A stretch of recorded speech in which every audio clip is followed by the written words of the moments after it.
Alright, we're back. This is made up of wires.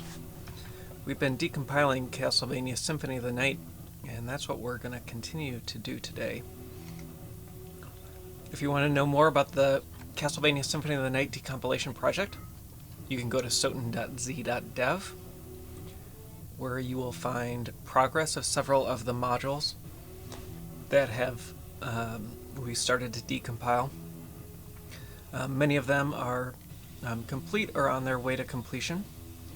The primary game engine, I believe there's one function left. We're decompiling the PlayStation and PSP versions primarily right now. And the one function remaining in the main game engine is, I believe, only in the PlayStation version, which means when there's difficulty decompiling it, we don't have the PSP version to fall back on.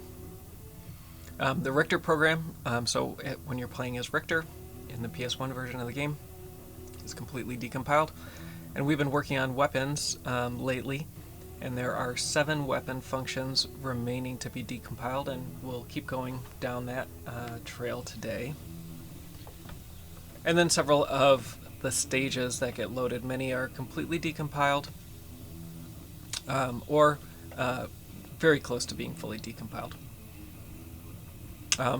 At the top of the page, you'll find a link to the GitHub repo, which is where all the code that's currently been decompiled lives, as well as a link to the Discord server. On the GitHub repo, you can also find lots of different information about decompiling and how the project is set up. So we're primarily going to be using decomp.me right now to do some PlayStation decompilation. I like to start with the PlayStation, and then when or if I run into issues there, move on to the PSP version, and then kind of flip-flop between the two of those. The functions that are remaining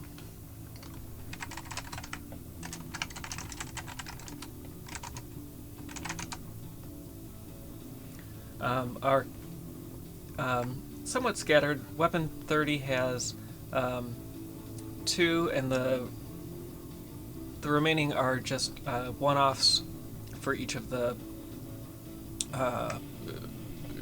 each in different weapons. I'm gonna, I think, just look for the smallest one and try to get through that in the next hour or so. So I like using just standard Unix tools. Other people working on the project are using graphical editors and more graphical tools, but this is kind of my preference. Not right or wrong, just what I like to do. So I usually use find and awk to extract the size of the remaining functions and then sort them by size. And it looks like weapon 16. I do have a spreadsheet. I have notes.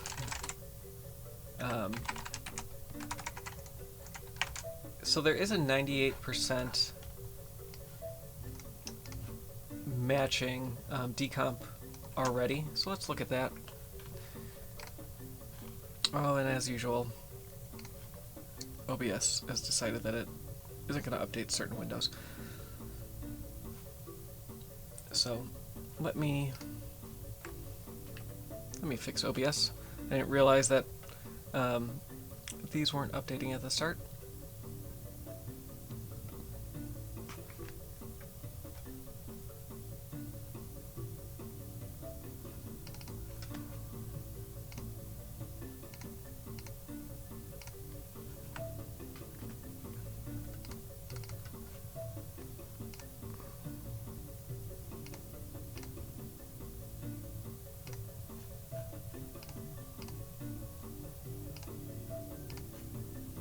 Alright, hopefully that continues to work.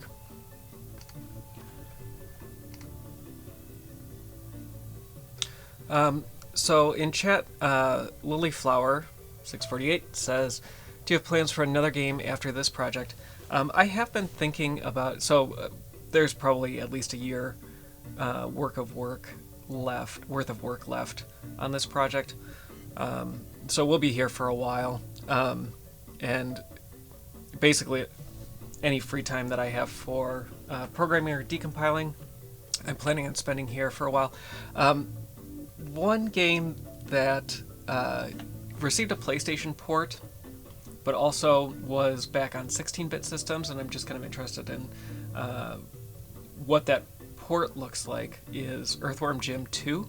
I'm a big fan of Earthworm Jim, and now having spent a significant amount of time with PlayStation tooling and decompiling, I'm somewhat interested to see if they used a similar method as Konami did here, where they're using basically polygons and polygon textures and colors and shading and things like that in place of sprites.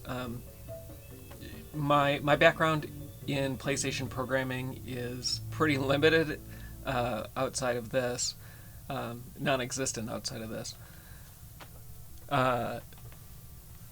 And I've done a bunch of spelunking and other things like that around Genesis and Sega CD, ROMs and emulators.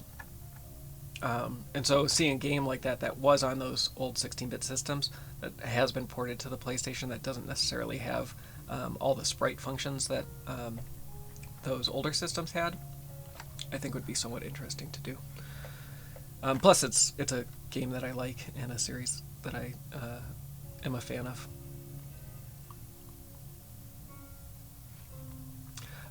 This function was chosen because of its foundation. I would say sometime at the beginning of 2024, I happened to come across a Dragon Blitz speed run, and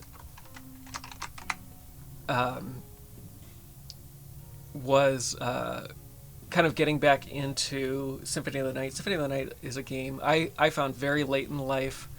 I probably didn't play it until for the first time until maybe 8 or 9 years ago. And then basically I've replayed it once a year since.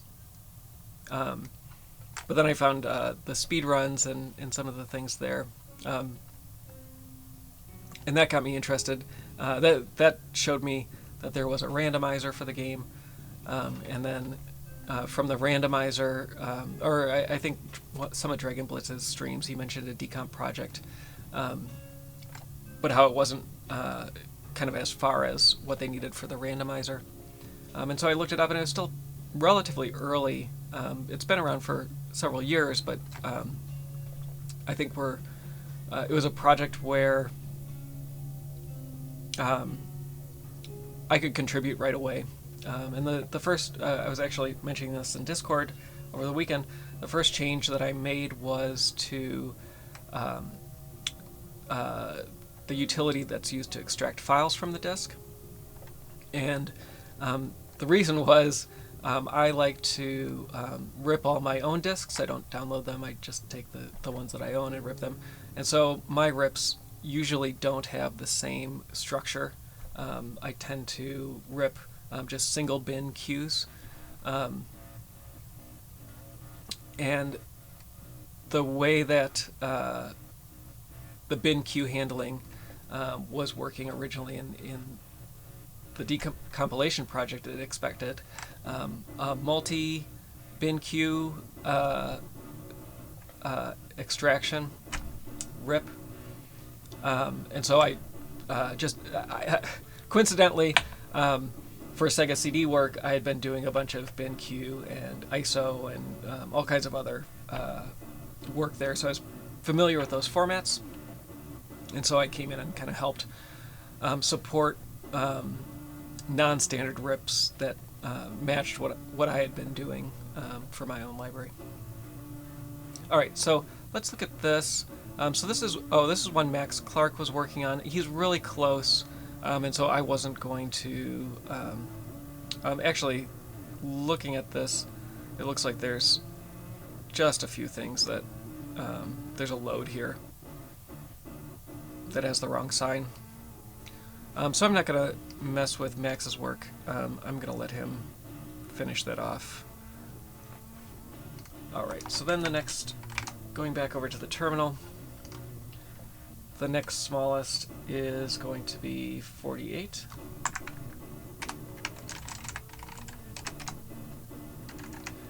This one is pretty far from being complete.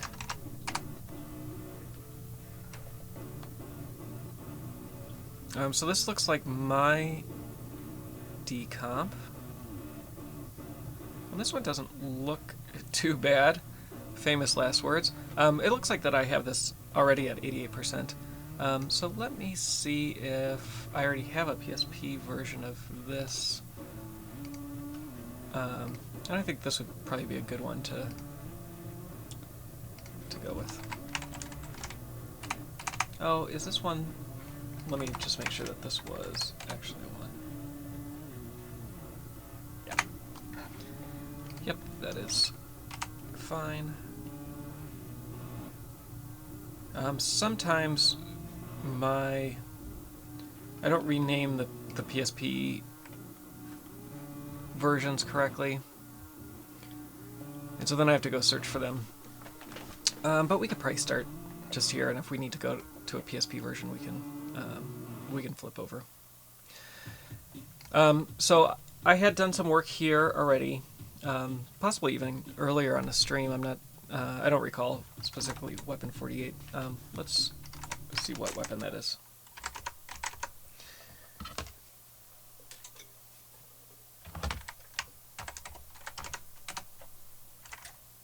Oh, Thunderbrand. Yeah, I vaguely remember working on this on the stream, so we'll finish this one off. Usually, if I don't finish a decompile on the stream, I'll come back and finish that later in the night. And for some reason, I didn't do that here.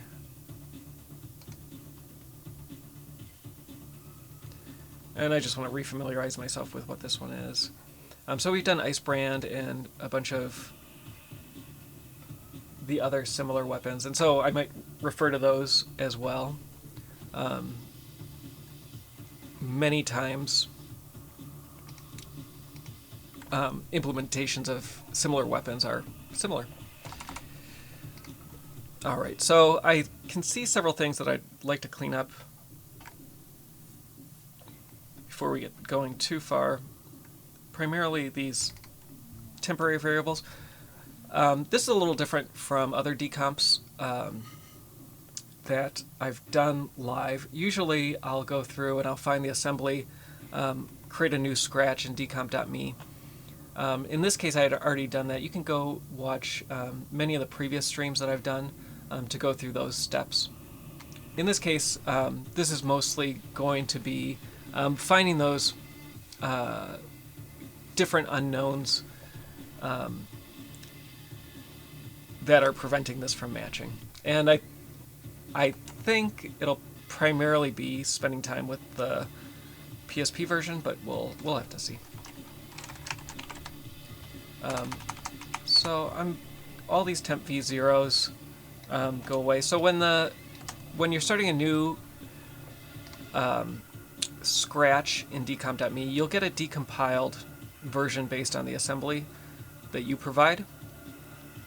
And the variable names are just kind of throwaway variable names because the decompiler can't infer the purpose of any of these things. And so the first step is typically to go through and start giving these meaningful names. And I had gone through that process already, but never went back to delete these variables. On the PlayStation side, we're using GCC 2.6.3, which is very hard to get information about because it existed long before Git, when GCC releases were basically tarballs uploaded to the GNU website. And so finding man pages and other things like that, browsable sources, is often difficult. And then on the PSP side, we have the MetroWorks compiler, which is has its own issues. I'm gonna go. I'm gonna look for this PSP version. I want to find the name of the function. If I can find the name of the function, I can probably find the scratch that I had for it. So let's look at the PSP's version. I'm actually going to use find here as well. PSP overlays for Symphony of the Night were compiled without optimization. So they're always going to be, I shouldn't say always, they're typically larger than the PlayStation version by 10 or 15% in total size, and that's kind of how I gauge where to start looking for which function is the same. So this, on the PlayStation version, this function was about 20 kilobytes, so I'm going to be looking for something maybe around 22 or 25.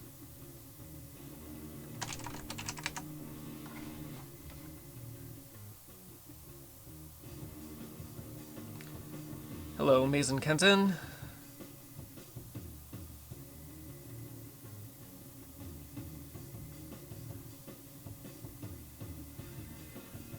So Lilyflower asks, ripping your disks, are the functions and data at different offsets? So this is a difference between how things like PPF and the randomizer, there is a SOTN editor, how those tools work versus how the decompilation process works.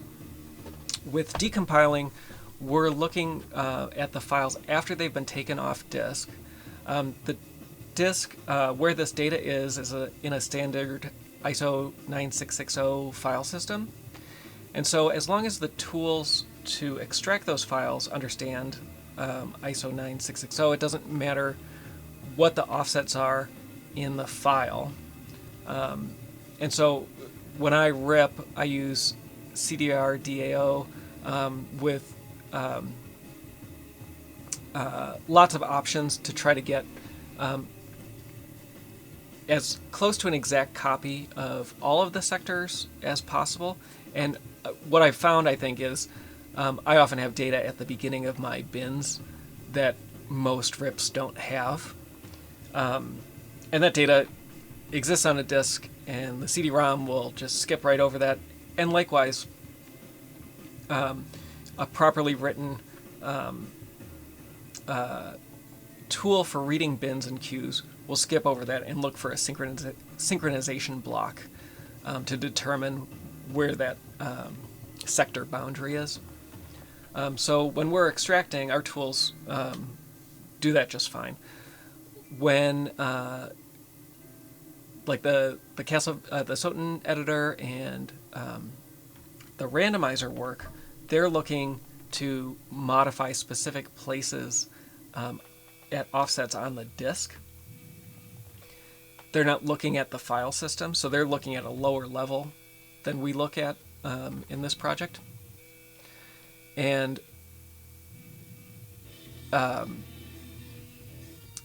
so they're basing their offsets on that. I spent some time looking at the randomizer last week, and it's they have several offsets that are they're just disk offsets based on the standard RIP. Those those offsets mean absolutely nothing to me, and it would be nice to have a tool to kind of go between the two. It would be a relatively simple thing to build based on the tooling that we already have. It just hasn't been done yet. All right, so I want to find this PSP function. So ours was around 20, and the closest one is also around 20 kilobytes.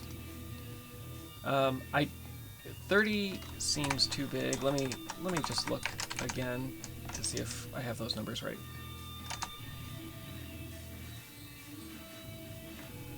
I'm gonna go up and choose the 30 kilobyte one. I'm not sure if this is right.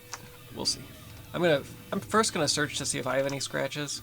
Oh, and I do. So this probably is it. Yep. Okay. So let's work over here on the PSP version. So the PSP version is nice because it gives us more details and a linear, fairly linear representation of the compiled code. And I'm just going to kind of go back and familiarize myself with this function. We'll see things like here where we have immediate values that are different. Those are usually not an issue. It just has to do with what symbols have been extracted in PSP versus the PlayStation version, or whether those symbols have been mapped at all. I have had some. I've gone through several of these and tried adding the symbols, and I'm not sure what's happening in the toolchain, but when PSP data is being extracted, I'm not getting those symbols to be named, and I don't know why. I'll have to look into that a little bit more.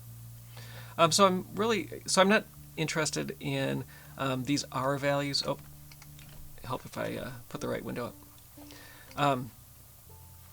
I'm not interested. So in our window, we have what the original target assembly was and what our code is currently compiling to. Right now, most immediate values, when they have to do with symbol names being converted to addresses or different symbol names than the ones that are mapped, I'm not too concerned about those. I'm not concerned about registers, except when the registers can help me figure out if a variable is being reused. Biz Murphy's provided a lot of details on that regarding the MetroWorks compiler. In this zero optimized compilation, it tends to reuse the same registers for the same variables, which is super helpful. I do want to look at things like this on line 35. The original version was loading a 16-bit signed value, and the version that we currently have on line 35 is loading a 32-bit signed value. So this X offset is the wrong type. And it may have been typed like this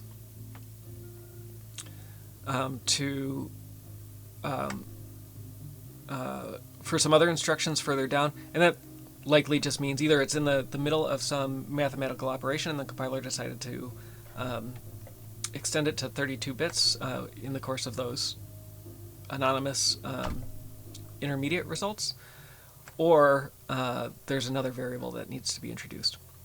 So when I changed that type, a whole bunch of registers changed, and the match went from around 83% down to 77%, and that may seem terrible and scary, but in this case, if it's just registers changing, I'm not too worried about the drop.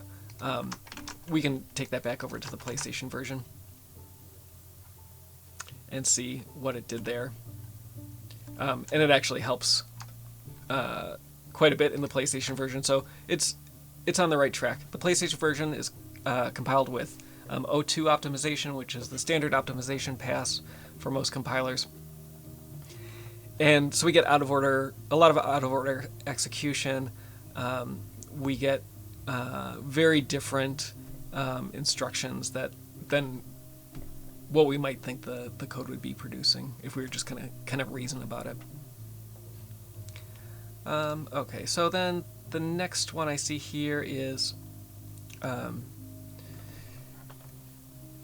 this is another issue with it looks like the size of these values. So this position x high is is a 16-bit value, but new pos x is, or new x pos, sorry, is a, oh, it is, one is signed and the other is not signed. But we do get a sign extension.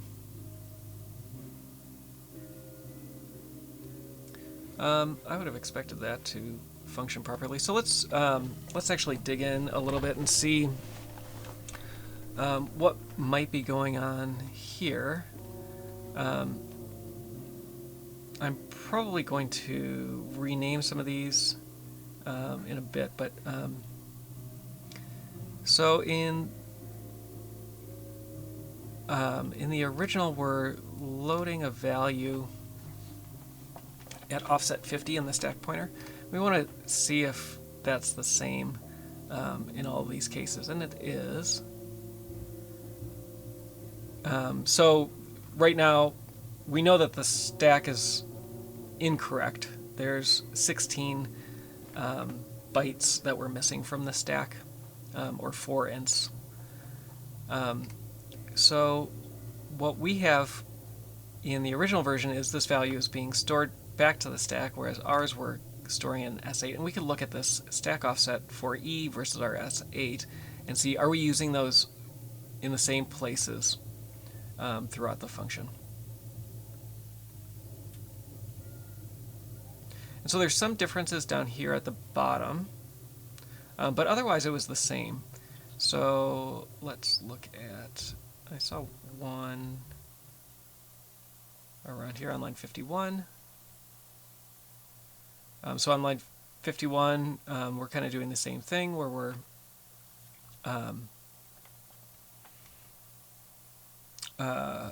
storing this value.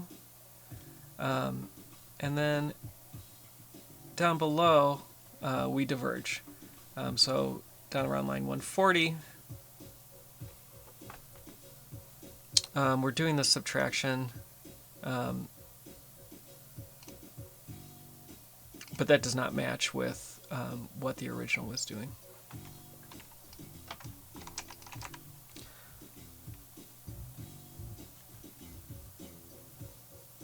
And it may be, let's see, I'm going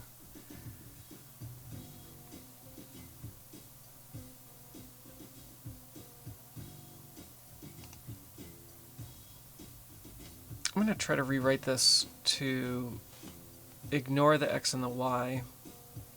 And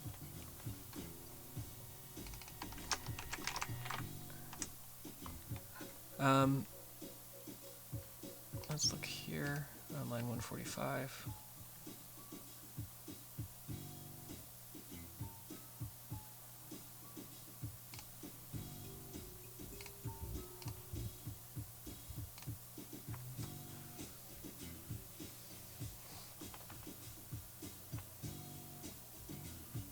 So we are using this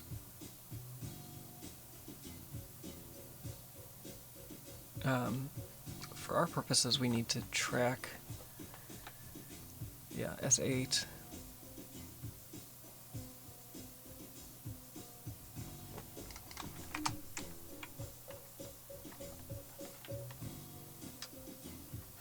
All right, so let's kind of go top down and try to follow this control flow. So here, the original had a sign extension for these X and Y values. I'm going to assume that these are flipped. They might not be. It's pretty typical, though, in this code base for X to come before Y. And it seems like these are, X and Y should be signed 32s. Let's see how that affects.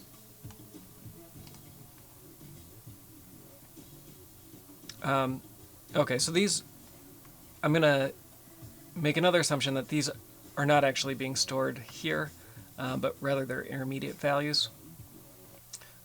We do need to determine if these X and Y values down here should be something else or not.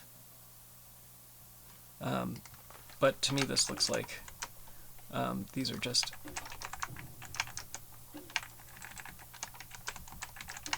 these aren't actually being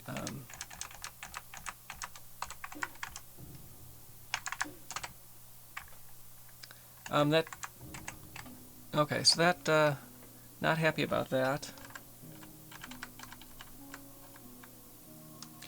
So this could be inverted as well.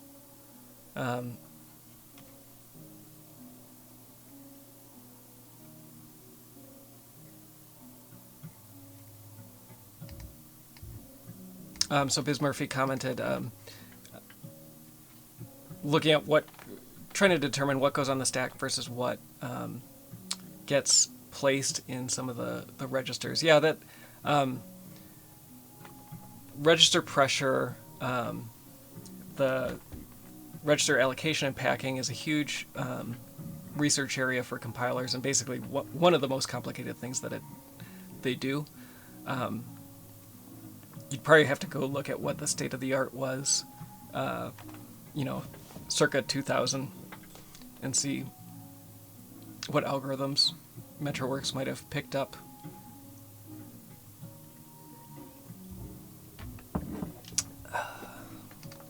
I'm actually going to peek, I think, at... I did break something along the way, though. I'm going to peek at what this decompile looks like.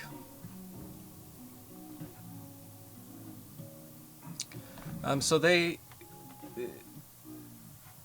this is pulling these into separate variables.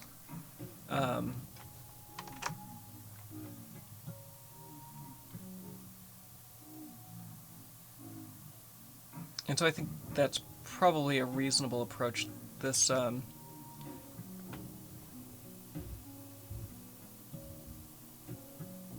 somewhat interesting that these are just being set to X and Y directly, and then this FP variable is going through and tracking that X and Y value. So that's actually pretty useful.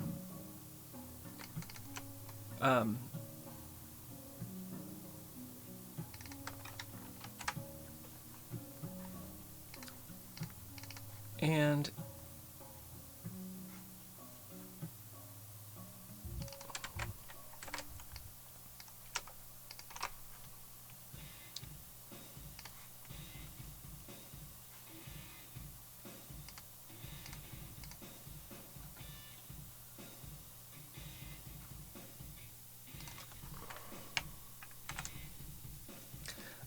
so these ended up being separate variables.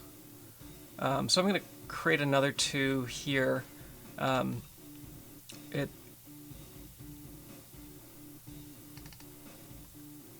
We can look at this on the PlayStation side as well, and see if the original decomp was doing something similar there. When I'm going through the PlayStation side, I try to get rid of as many variables as possible and try to pack things into as few places as possible. That doesn't always work on the PSP side. And whether or not those are actually separate variables or not is primarily more accurate on the PlayStation or the PSP side. So we'll make, do we have X offset and Y offset? These are being used up here. I doubt I can reuse those without...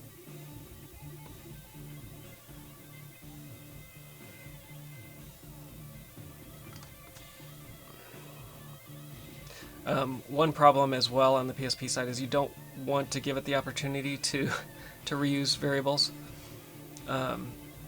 even if you know that they're not being used anymore. So, like, for example, I could change this variable to X, which semantically will be the same, but based on the way the MetroWorks compiler works, if it wanted this to be a separate variable,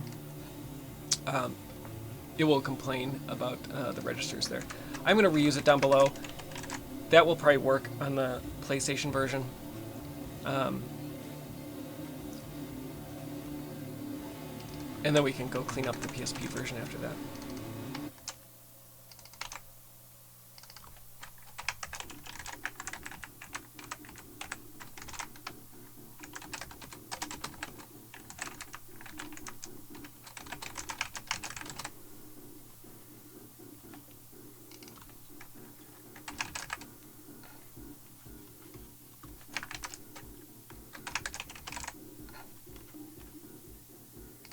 Okay, so that was slightly better.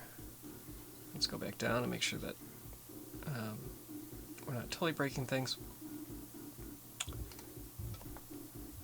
Alright, so kind of moving up, it does look like there is either a mod or a division that's happening here that we're not getting quite right. So a shift by 4 is going to be the same as divide by 2, 4, 8, 16. So we could try changing that and see if that gives us the instructions we expect. It does not. Divide by 8 is going to be divided by 2, or shift 8, 256. Okay, so that does not either.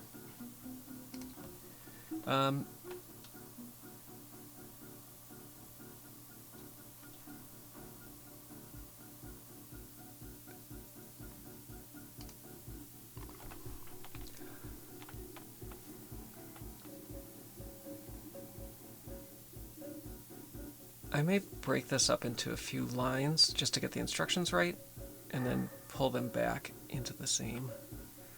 We can look at this as well.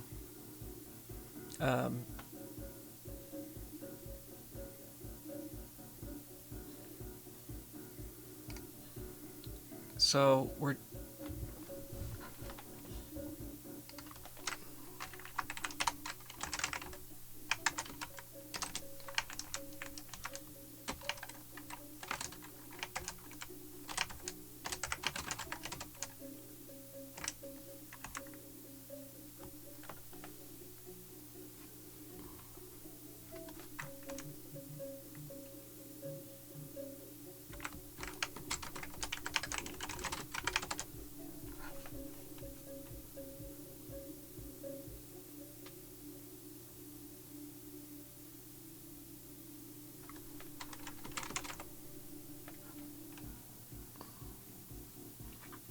So this is looking better. We have one additional sign extension for S2 that isn't in the original.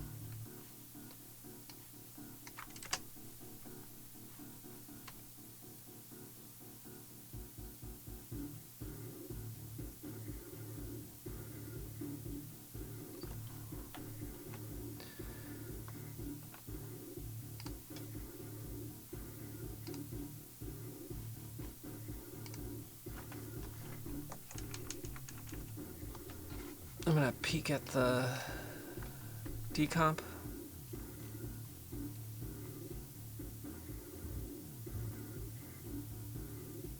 So something a bit different here.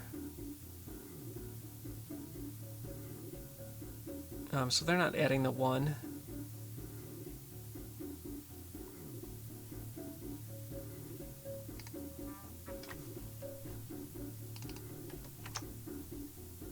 Oh, they are adding 1. It's just happening earlier.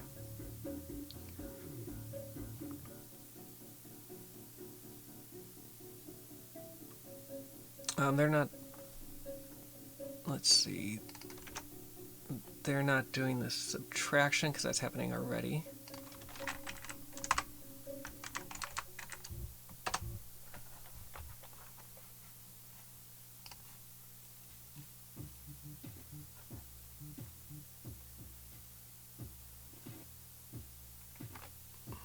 It's possible that this +1 is pulled out.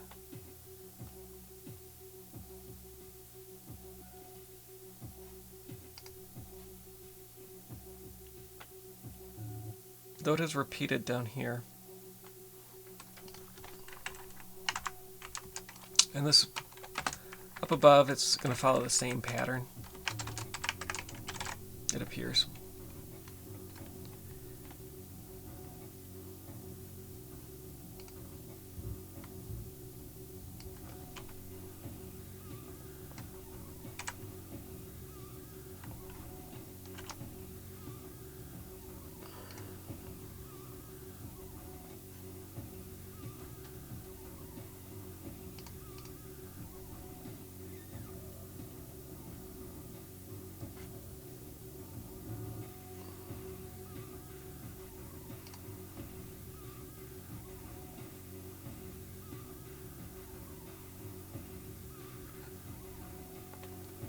So these are out of order.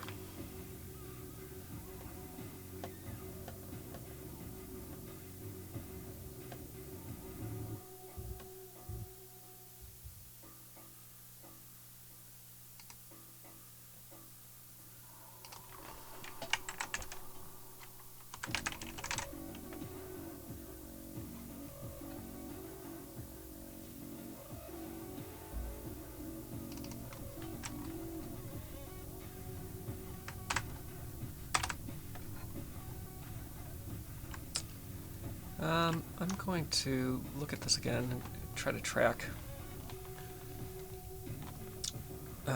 where these values are coming from. So this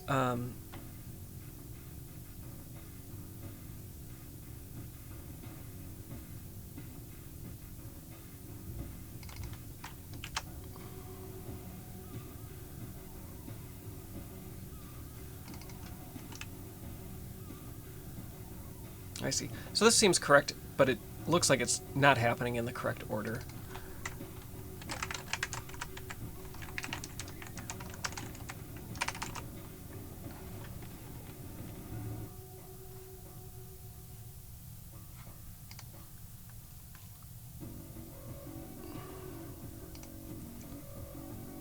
So these are looking pretty good now. We're missing an there's an add that's being used here.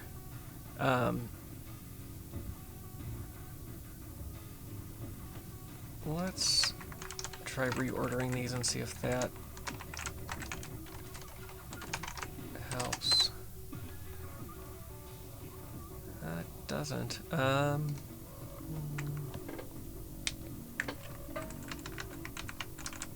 think originally this was written as x offset plus I, or sorry, times I plus 1. All right, so that's looking better. Okay, so I think this looks like it's probably correct from how the expression is written. We still have registers and stack offsets that differ, but that will continue to happen.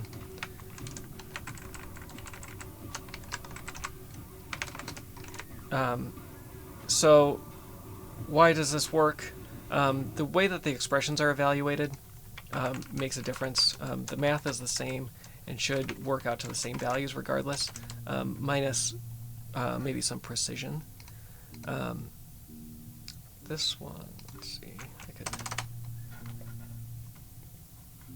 So these, so sometimes it's not obvious from the instructions what that order is, and you kind of have to think like the compiler. What first of all, what things have to happen first, and then what direction is the compiler going to evaluate those arguments to addition, multiplication, things that are commutative. So this line down here still isn't right. There's a missing multiply.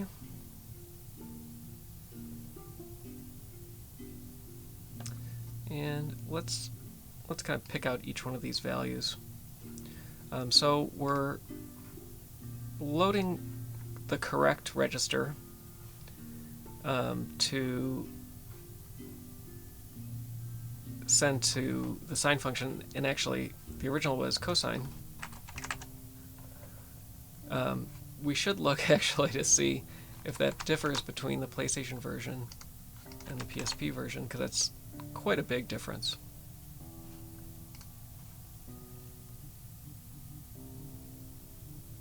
Yeah, that it was cosine originally. I wonder how sine got in there. Likely my fault. Maybe too much copying pasting. This one was sine. It probably was just a copy paste error. Okay, so we have a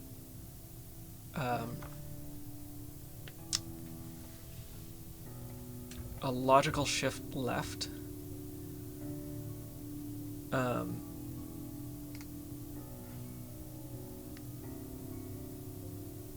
Which, but just by one.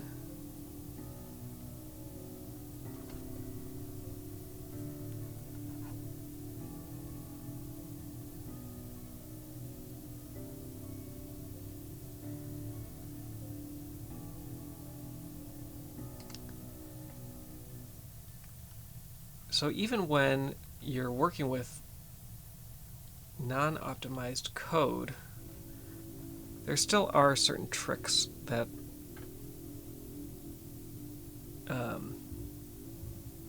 the compiler will do.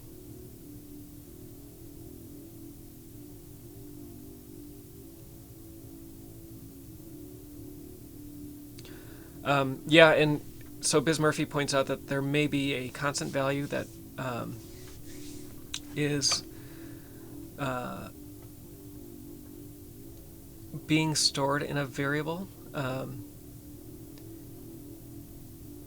and that actually happens pretty frequently. So let's pull that out. So that is the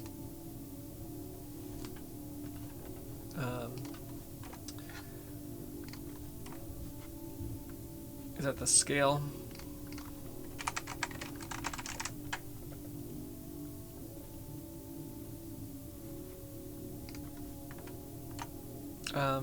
Yeah, let's look at this.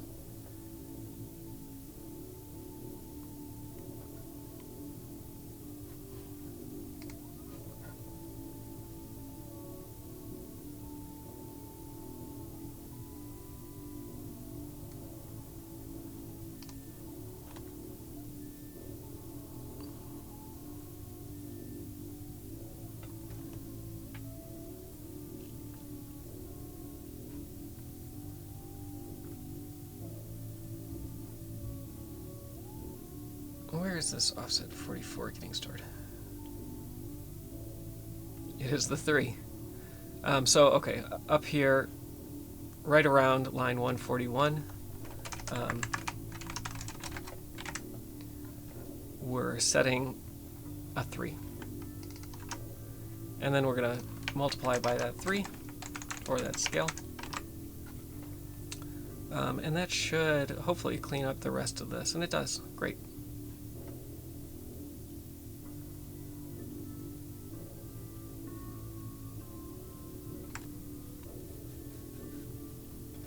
Yeah, typically when there is some some multiplication, I usually call it scale, because what else are you going to call it? In this case, cosine sine, it's a wave that's going to be oscillating between 0 and 1, depending on what the angle is, and the difference being, if you remember geometry. I'm doing a lot of geometry because I have an 8th grader. They're offset by 90 degrees. And so if you want, since you are just getting 0 and 1 values, in this case, it is taking that 0 and 1 and dividing it by 16. So now you have a 16th of a 0 and 1 value, so 0.06 something, and then multiplying it by a scale. And so that will increase the value of that value back to something in whatever range. These, I'm assuming these are fixed point 32-bit values, or not. I don't recall specifically.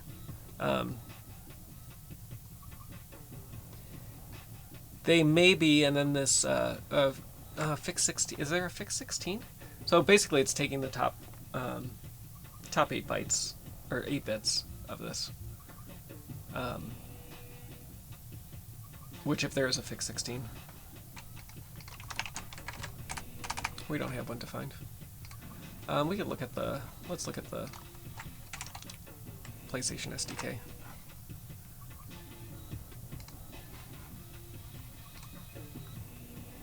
Find my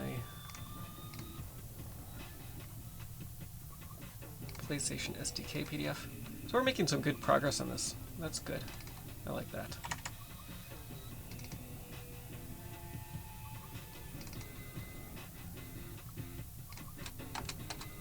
Let's see if this is the right one.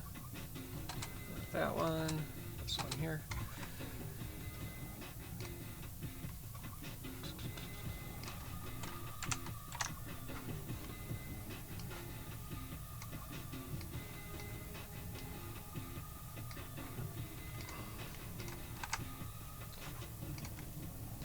So let's look at the standard C library. I think that's where sine and cosine are defined. Can I search in here? Oh, and I was... these are the inverse versions. Or is R for reentrant?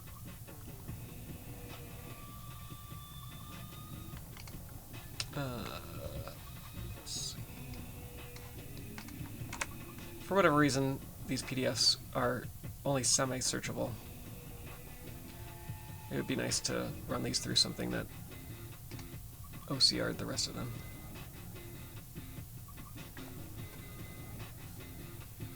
So they're not in here. Is there a math, libmath? Or maybe in the graphics. There are math, yep.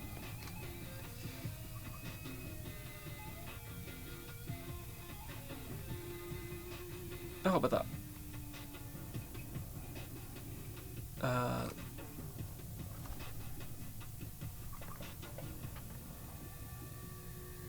oh, that's interesting. These are returning double values.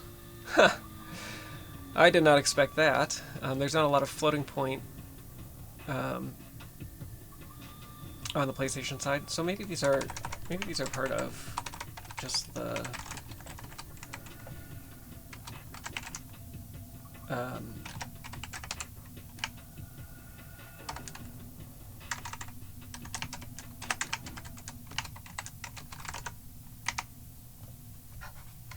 oh, they're in GTE. So GTE is one of the graphics libraries, and likely it's is that the extended? Nope, it's GS.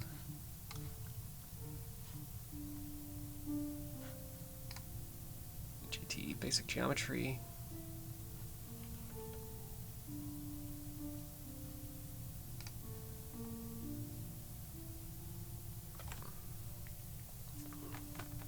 Oh, yeah, even more interesting.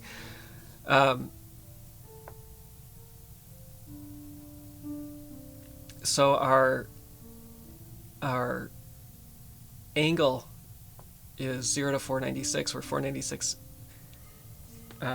is 360 degrees. And then the return value is, okay, it's a it is a fixed value of 19 bits of numerator and 12 bits of decimal. So that's interesting. They're cutting off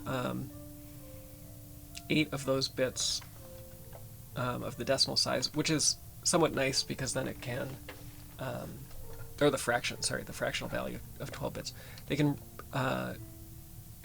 use most of that fraction then. Anyway, not terribly important.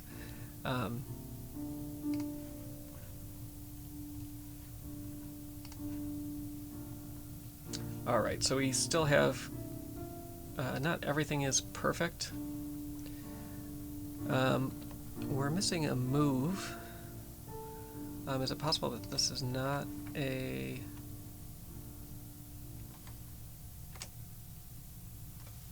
but subtraction is necessary.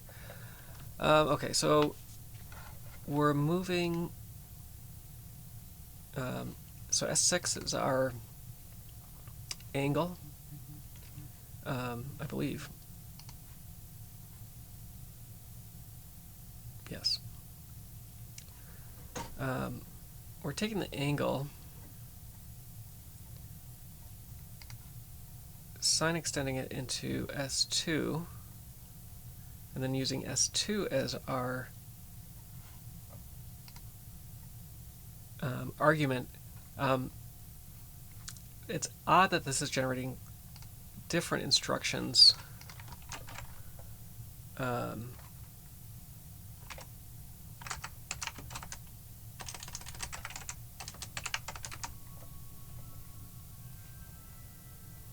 Yeah, I would expect them to be the same signature. And they are. And I wouldn't. The cast needs to happen for angle. Angle was. Oh, angle's already 32-bit, isn't it? Oh no, it is 16. So the cast to 32-bit already needs to happen. I'm not sure why that can't go directly into arg0. S2 isn't used again.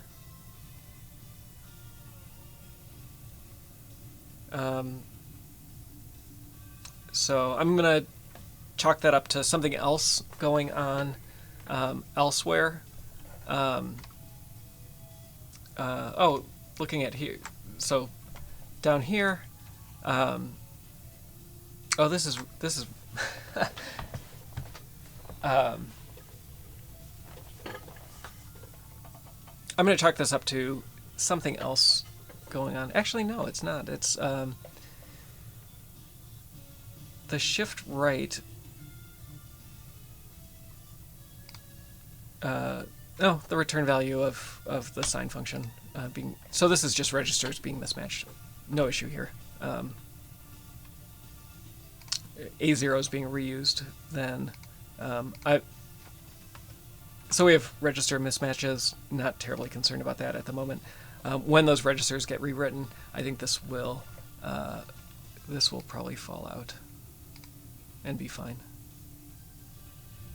So I'm going to go with that for now.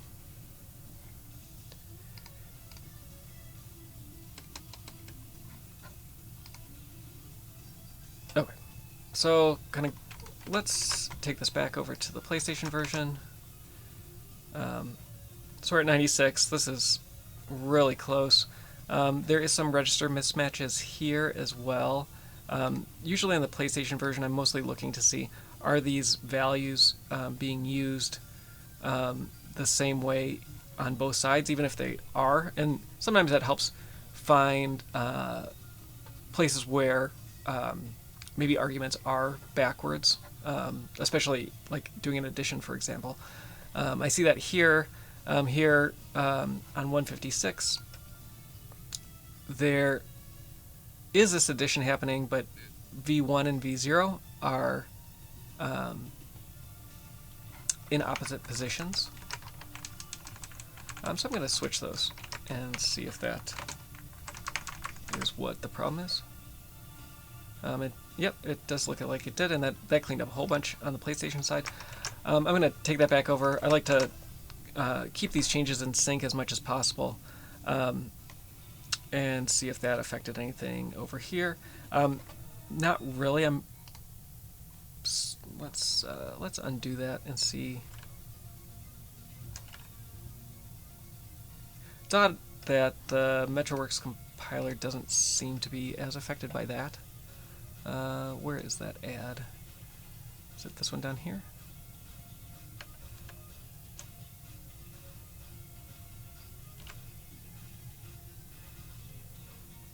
There's only 3 adds on this. Yes. As far as I can tell, the MetroWorks compiler is not phased by that at all. So on 141, we're loading a word when we should be loading a 16-bit value. And that's offset 3C.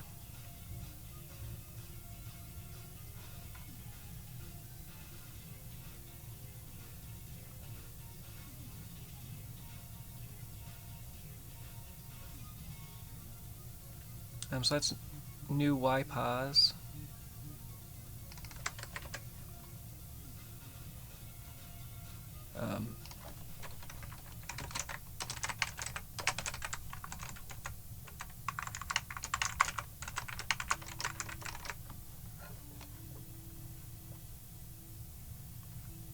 Okay.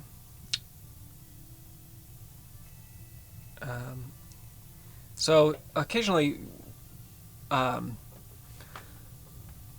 the PlayStation version, when decompiling that, loads like this are often 2 instructions to load the address of the jump. Here it's 1. So on the PlayStation version, I typically look for where do I have a single immediate value difference, because usually those are wrong on the PlayStation version. In the PSP version, it's not as obvious. Here, there's an immediate difference, but that's because different instructions are getting generated. And that actually is another variable that we probably need to define. So there's a value of 6 that's being put into a variable that gets stored on the stack.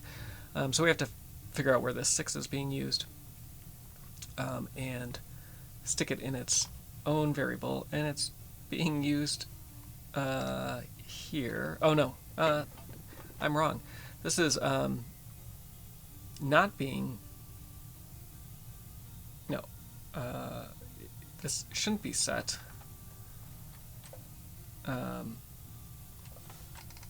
And it appears that this is just superfluous. The GCC version would not keep that in there. So we have stack differences, register differences, S5 versus S3. We can go through and see, again, are those all used in the same way? There definitely are some instruction differences up here that need to be resolved.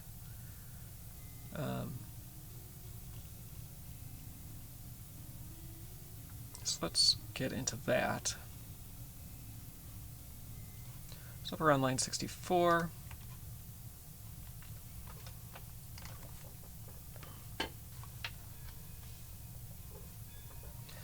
So there's a word being stored at offset 50 that we're treating as a, it's different from this new Y pause.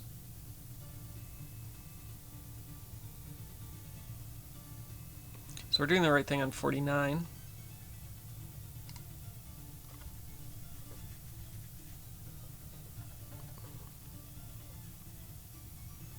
It looks like it's this point Y.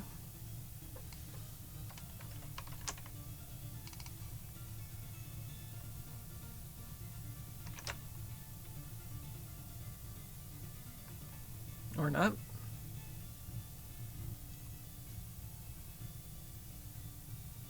That's offset 42.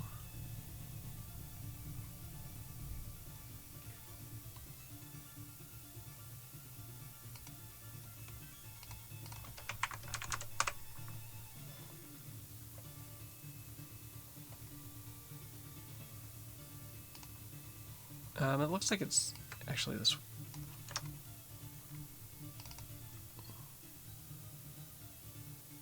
Oh, Bismarck, he's pointing out that these are probably flipped. And he's right.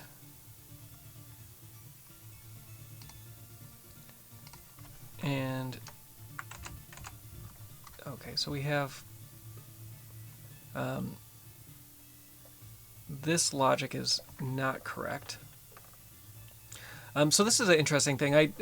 I've rewritten a bunch of these, and then when I look at the PlayStation version, I have to go back. And so if we look at the, we'll move this back over to the PlayStation side.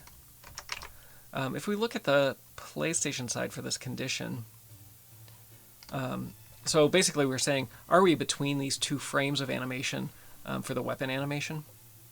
And if we are, then we're going to do something, or we're not going to do something. And that compiles just fine on the PlayStation version. And if I was just looking at the PlayStation version, I'd move this over and say ship it and move on. But the PSP version tells us, no, this is not what was happening at all. You need to subtract 41, hex 41, 65? So you need to subtract that, and then you need to do your comparison against 2.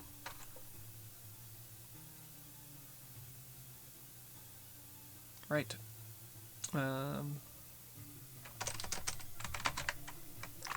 And likewise, you need to keep that equals now. We'll see if do that again, and then compare that against what? 3. So these end up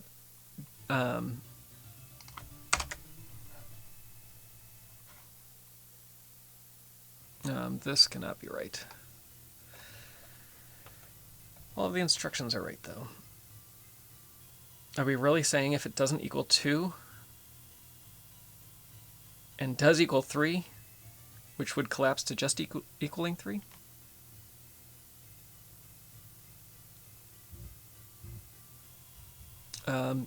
These values are wrong.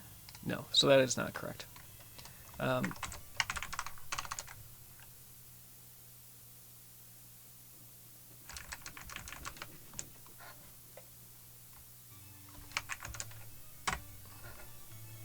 Okay, that's better. That makes me feel better. So if this is a 2 or a 3, we'll execute this. Otherwise, we'll go on. So these offsets are wrong. There must be something further up. Yes.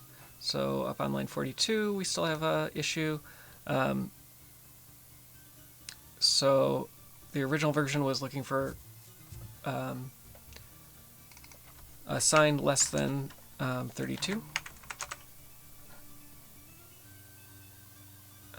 Signed greater than or equal to, I mean, of course. That's what I said the first time. Line 43, we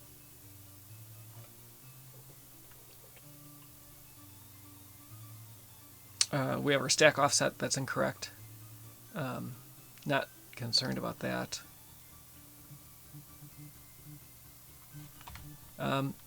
It looks like it may just be stack positions now that are remaining, which I'd be relatively happy with. So, and some registers. Let's make sure these are the same. Yeah. So these are inverted. I'm going to try the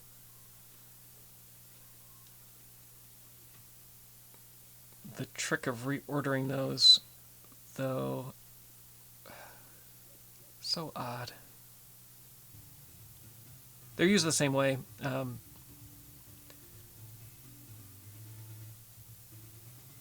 And the same thing with the stack variables. So I'm not overly concerned here. Let's just define those red, blue, green. Maybe that'll fix things up. It does. Wunderbar. So our stack locations are still wrong. We probably can do that here as well. Now we have a S3 and S4 that are off on line 86. So this is mostly just tweaking these values, their locations, to try to coax the compiler into doing the right thing. When I see When I see colors not in RBG order, I die a little inside. So it hurts me to make that change, but I live my life in service to the compiler.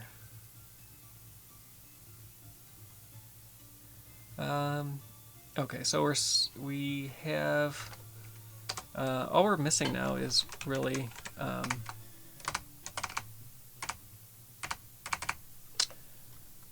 ordering of some of these stack variables. Let's see if these are being used still. Yeah.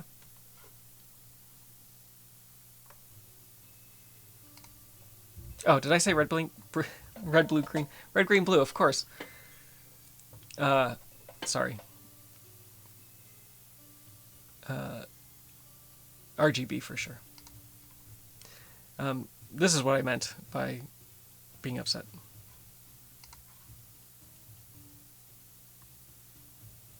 Are these really out of order?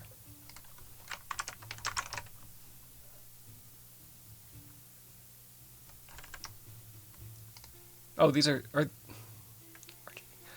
are possibly just misnamed.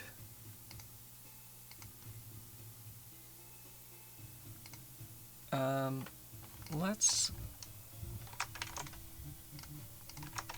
So my guess is the order came from the order that the PlayStation version was loading them, and the PlayStation version was loading them out of order.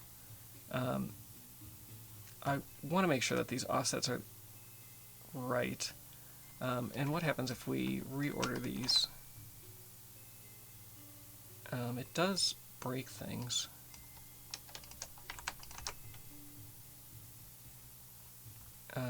But not if we do it consistently.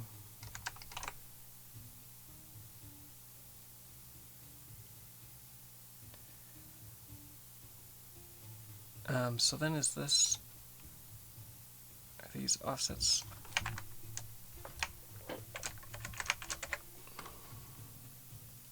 Yeah, so these were, looks like loaded incorrectly.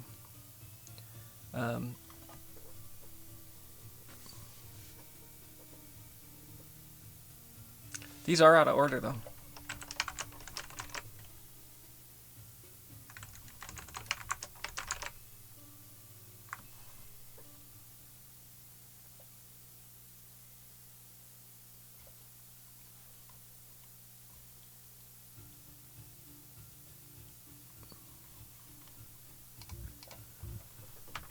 That is bizarre. There might be something else going on that I'm missing. It looks like this is superfluous.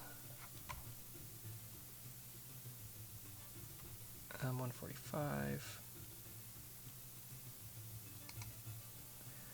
So these were correct when I had the other loading out of order.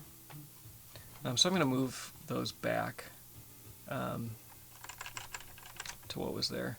I do need to get rid of that mask, and let's see if the mask matters here. It does. No!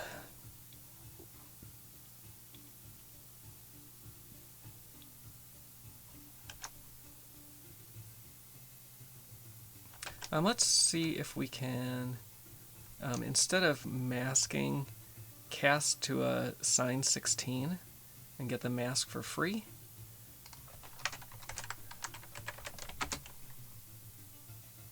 No.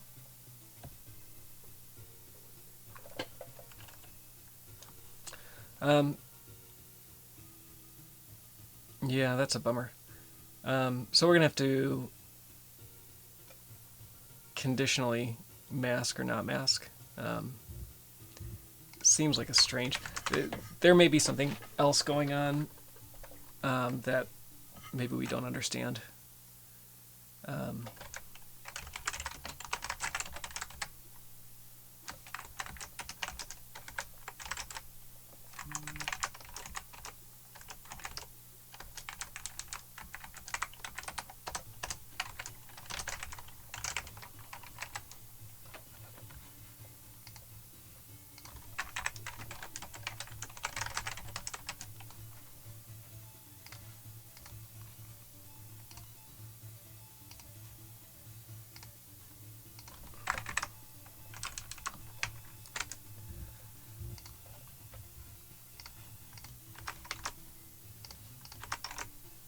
let me go back here and look again at these, the ordering of these, and seeing if I can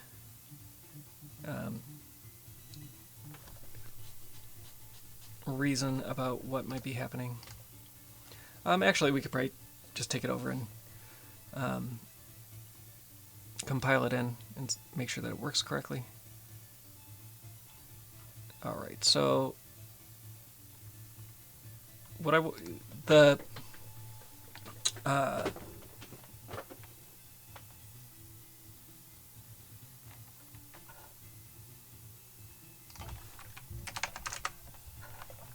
the concern here is we want these to be in RGB order, but if green and blue are swapped,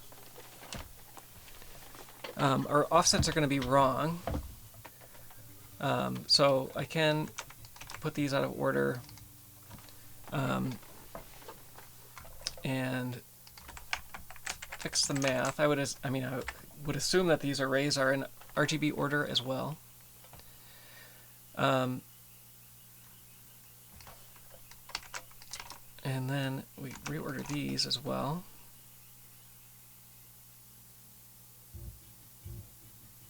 So that's working out. This line 82, however, we're storing a byte at offset 5, followed by a byte at offset 6. And the original was storing a byte at offset 6 versus a byte at offset 5. On the PSP side, do we see the same thing? We see the same thing on the PSP side. So this array is out of order. As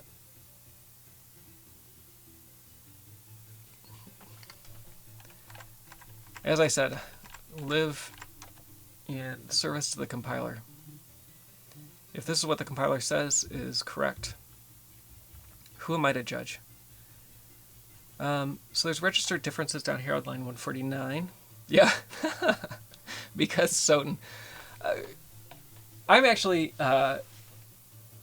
there's a lot of things in the Discord that say people complaining about this or that, and there's a lot of randomness and wacky things. Overall, I'm relatively impressed with the code base. I think it's relatively clean, very global heavy.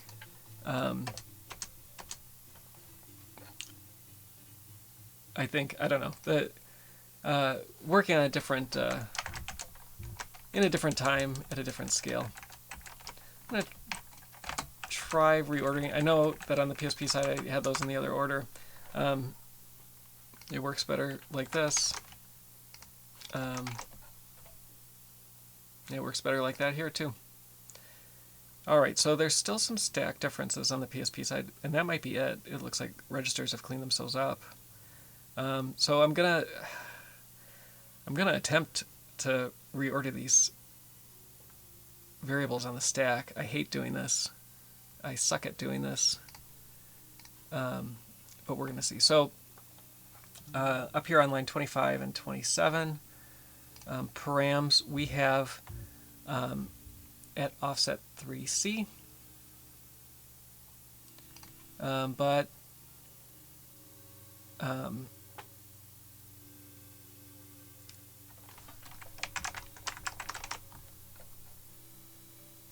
yeah, this never works for me. Basically, it's what 3C, C, D, E, F. It's 4 bytes offset from where it is.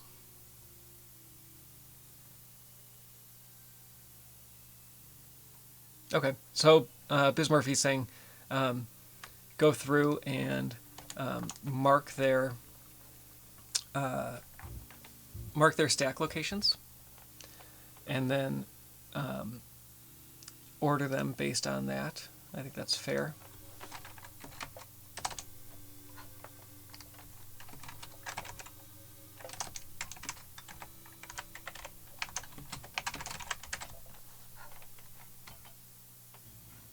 I guess I just need the target and don't need to worry about the current value. So I'm going to scan down and look at these stack locations that I have not seen yet. Okay, so then at 3C we have 40. So these are just inverted. Line 42 is new xpos, or is it point x?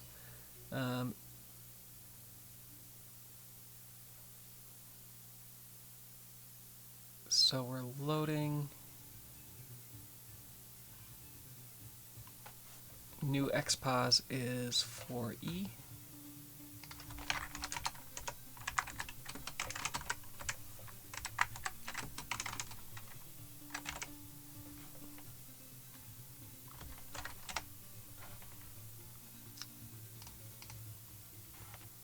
Point x.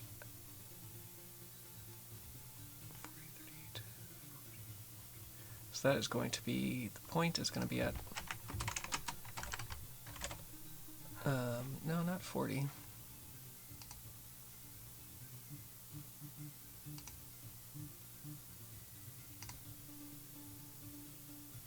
Oh, I'm going there. Shoot. This is why I write both numbers down, because I'm terrible at keeping track of things. All right. 3E down on line 44 is new YPOS.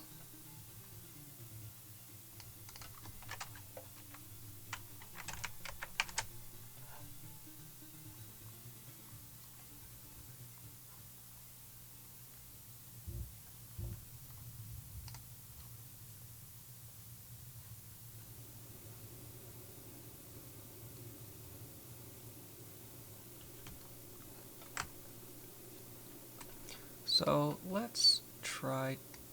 Oh, is that different? I screwed this up, didn't I?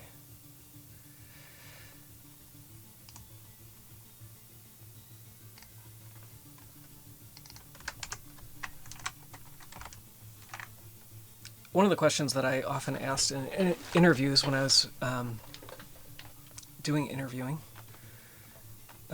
which I did for a long time, was asking people to write a function to determine which order the stack grew. Biz Murphy in chat commented that stack offsets are typically inversed, and that's because what we're saying is give me an offset that is so far from the stack pointer. So in this case, hex 40 from the stack pointer. And so the stack pointer is going to exist somewhere down here after all of our local variables. And so color index is, if it's allocated in this order, and we could go see, color index should basically be at the stack pointer. Or, what was color index? 32, maybe 4 bytes above the stack pointer.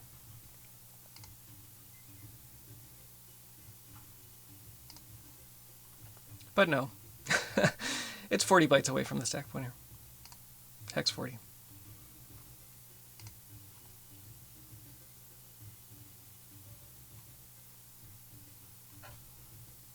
Oh no, that's, sorry, that's params. And here color index actually doesn't get a stack value at all. It's just stored in a register because it doesn't need to live long enough for that register needing to be reused. So let's look at scale. I can't remember if scale was ended up being a stack value or not. Okay, so yeah, here's scale. We have it at offset 46. It originally was at offset 44.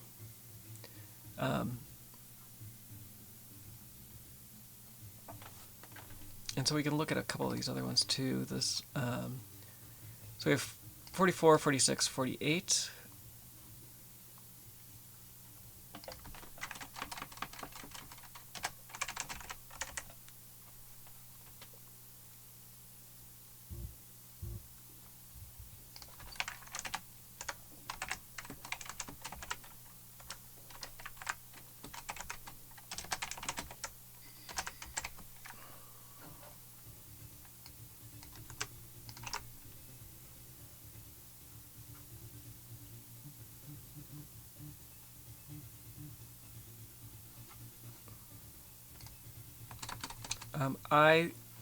My guess is that is not ever stored on the stack. 137. Do we have X and Y yet? Nope. Let's look at those. 135 and 137. Okay, so that those are not stored on the stack.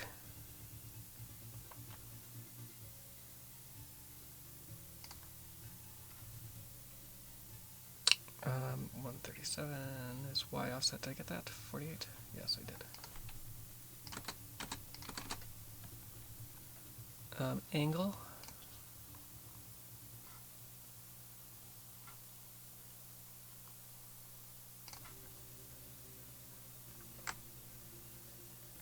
Angle is not stored in the stack. 48 we've seen. Which ones are we missing?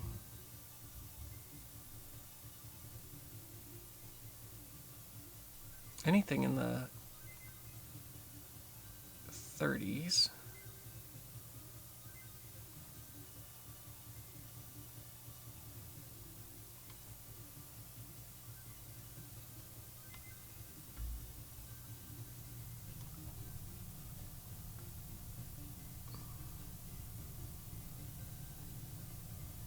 Oh, that's interesting.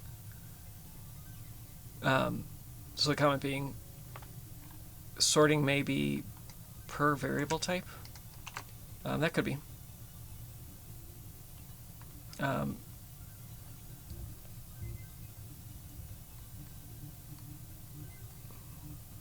So these are both 32-bit values. Down here.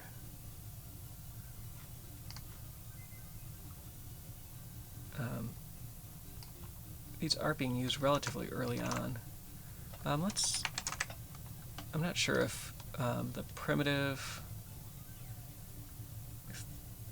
that's probably stored in a register, or yeah, register.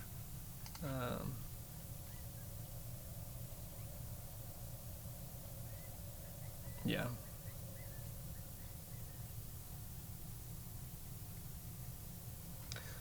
So let's look at these others. X, Y were register, angles register, red, green, blue. Those are very short-lived, so I'm guessing those are register as well.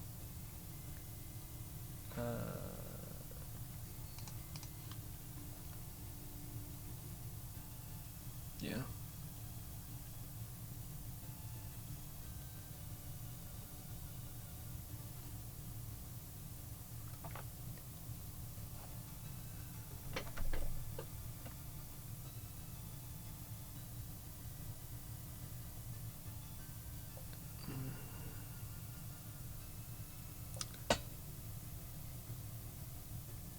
So everything left is register.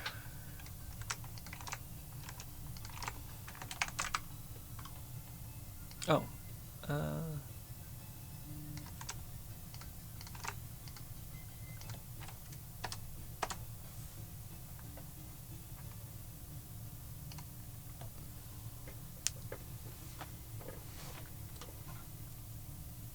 I'll come back to that later. This isn't terribly interesting to watch register reordering.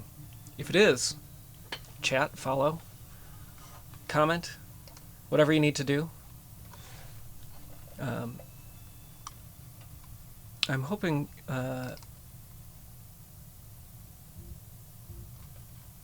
that we are able to finish these weapon functions sometime this week. That'd be grand. I believe this PlayStation version is ready to go. So I'm going to copy this over and give it a shot and see if it will match.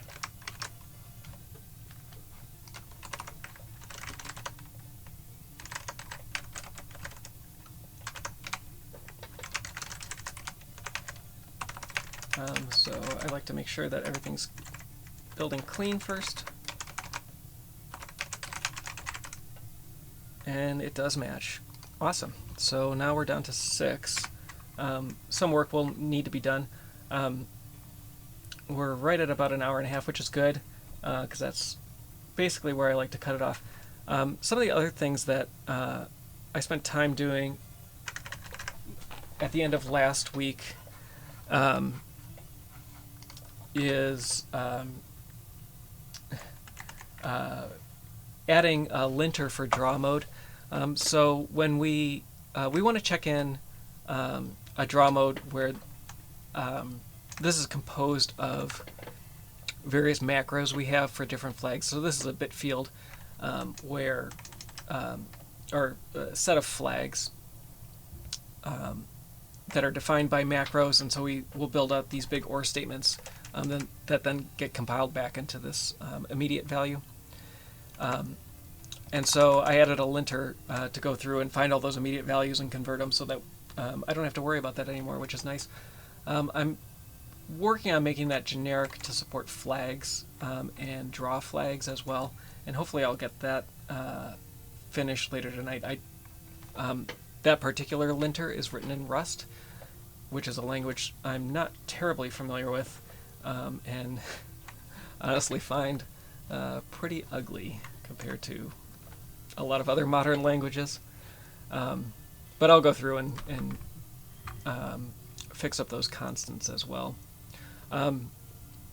So this was a function that had been sitting partially decompiled for a while, and now we have a full decomp for it, which is nice. And so that'll drop the weapon functions to 6. There are some long ones that are remaining. I'm going to poke people in Discord to try to finish off the ones that they have remaining as well. And so hopefully we'll get something finished today. Not today, this week. If you want to know more about the Castlevania Symphony of the Night decompilation project, you can go to soten.z.dev, where you'll find the progress on various modules, including the weapon module, which we were working on, which will get a little tick up sometime tonight or tomorrow with this function that we just decompiled. You can find a link to the Discord server where people will be happy to help you get set up if you're interested in decompiling. If you're interested in ROM hacking, there's been a bit of discussion lately about how the map is rendered, which is fun. And thankfully, there was some churn around licensing. It's nice to see that people came to an agreement, and I think all parties are satisfied with the result. Going forward, all of this code will be licensed AGPL. So it's nice to be able to contribute and know what the license the code is under, but also know that this code will be able to be shared and used by lots of other projects with terms that the decompilation, the SOTN Decompilation community came to an agreement on. Other than that, that's it. I'll be back tomorrow, likely with another weapon function. If there's anything else people want to see, feel free to chat. Definitely follow. Go to YouTube. You can look for Made Up of Wires there. I'm posting replays of previous streams, and I'll post this as well. Have a great day.